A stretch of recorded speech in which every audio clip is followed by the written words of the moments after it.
Hey, what's up, YouTube? Matt Larson 10. And a recent news article released from the Atlantic Wire is showing that the Ron Paul media blackout is back on. For those of you not really following Ron Paul, you're part of the problem. Not really part of the problem, I guess, but you are the result of the media blackout.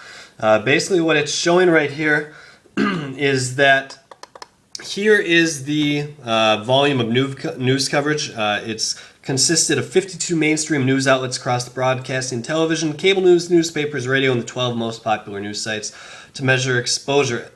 Basically, as you can see from the graph below, the downward trajectory of coverage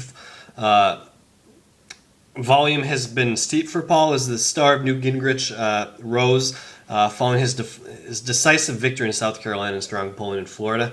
What this shows basically is of the news coverage and stuff like that, during the months of August, September, October, November, December, January, stuff like that, he'd spike up and down. But then after Iowa happened, he got this huge spike in New Hampshire, the huge spike because he was winning. And then they couldn't have any of that. And this is before any of the other decisive, the last place finish in South Carolina happened.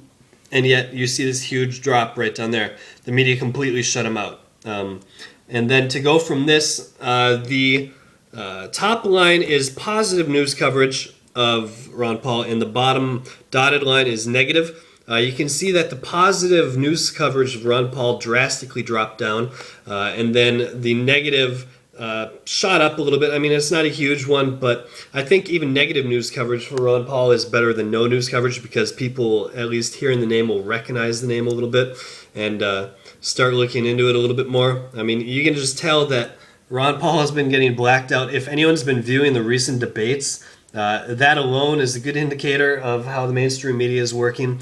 Getting less than 6 minutes out of an hour debate in Florida. Tonight's going to be a little different, I hope.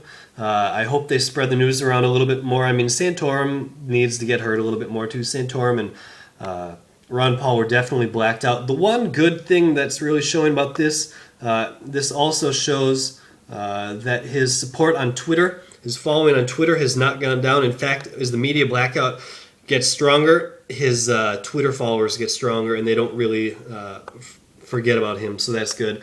Let me know what you guys think is going to happen in tonight's debate. Do you think Ron Paul's going to get blacked out again? And let me know in a text or video response down below. And as always, guys, thumbs up this video. Share it on Facebook, Twitter, or Google+, anything you do.